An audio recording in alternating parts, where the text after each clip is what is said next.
Today, I want to show you how I make a cardigan for someone when I don't have the model. Usually when you're making clothes for yourself, it's really easy to try on your makes as you go and see if it fits. But when all you have are measurements, you need to take some liberties and assumptions. I've had this cardigan on my list to make for a while now. It's really pretty. It's like this diamond pattern. And I'm making it for a friend, so it'll be fun to see how it turns out because she's a bit on the small side. I already have her measurements written out on the post-it here, and I'm using a unicorn yarn. It's quite soft and it is a one weight yarn, super fine, and I'm a little worried about if I have enough yarn to make it. It will be on brand to run out of yarn for this project, but because of how small she is, I'm hoping that will play a role in my having enough yarn for the project. But yeah, let's get started. Hello?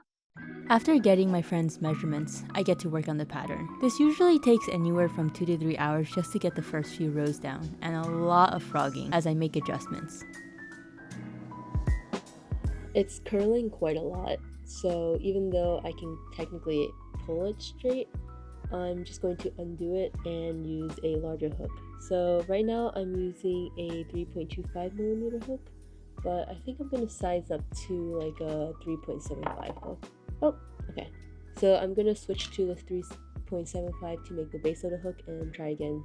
This will make the foundation chain looser, while switching to the smaller hook will let my subsequent rows be a little bit more even in tension and straight. Although it's usually recommended to make a gauge swatch, aka a mini version of your pattern to get measurements, honestly I'm too lazy and I just wing it as I go. So after 7 hours of crocheting across the past 2 or 3 days, we have the back panel.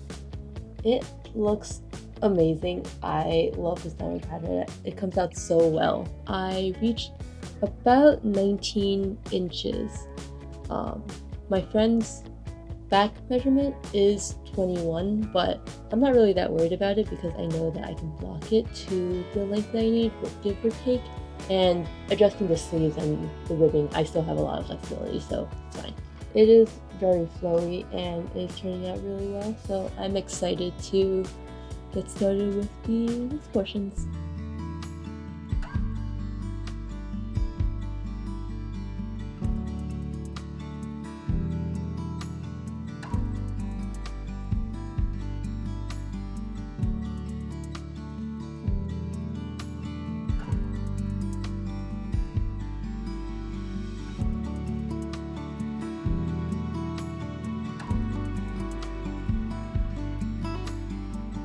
So far I have the back and front panels stitched together. The front panels look a little small compared to the back panel, so I'm just hoping that this works out. It should be fine. The sleeves, however, can be a little tricky. One of the things that I was worried about when I was making the sleeve was if it would be too big, because the person I'm making it for, she doesn't like the sleeve to be too baggy. And this pattern is known to be on the baggier side, but it's also one of those patterns that you can adjust to make it less baggy if that's the goal. So when I was working on this, what I did was I figured that arms are more or less kind of the same width.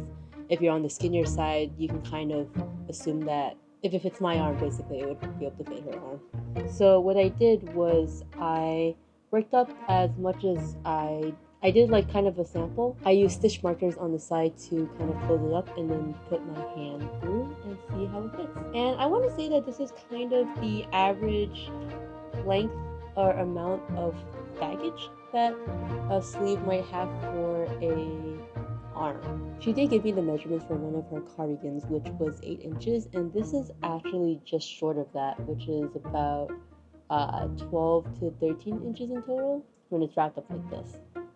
And that's actually perfect because if this fits my arm, there is a perfect chance that it will fit her arm. Oh, if anything, it might be slightly baggy, but I couldn't think of a way to modify the pattern that, while decreasing this, would still let her hand pass through this, because it is already kind of tight if you can't tell.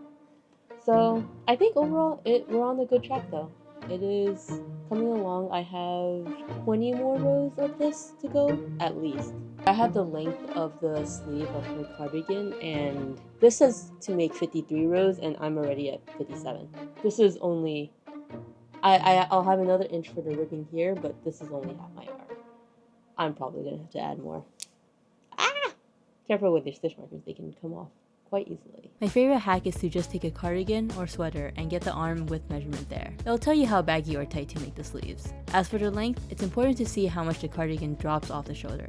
If there's a large drop, then you'll need to shorten the sleeves so you end up with the sleeves just around your wrist. And here's a quick tip. Like me, you're probably not using the same weight yarn as the pattern. For example, I'm following the row count for the large size, but I end up with the same size as the XS cardigan because my yarn is smaller than the one that the pattern creator uses. All you need to do to adjust the rows is to proportion it accordingly. Well, this pattern uses 57 rows to get 19 inches, but for me to get the same length, I need 89 rows.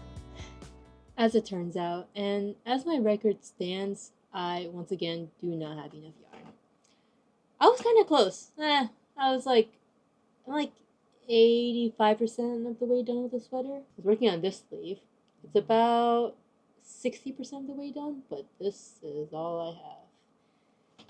And I have even started on the ribbing. And it's out of stock at Hobby.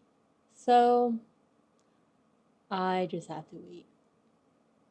I did finish the front and back panels, and I put them together. I got my other sleeve done, and it actually looks really good.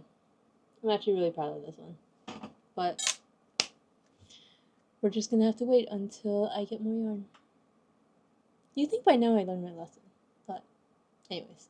In the meantime, I was actually too excited to wait to start on my next project. As you can see here, it takes a page out of this pattern with the diamond with a little bit of other mesh stitches going on because I really wanted to make a shirt. And I was really excited to use this yarn. It's kind of like a dirty yellow with white dye. Not my typical type of color, but it was so weird that I had to buy it and I had to use it. So it's coming to shine now, and I'm excited to see how this turns out. But yeah, I'll catch you in the next one.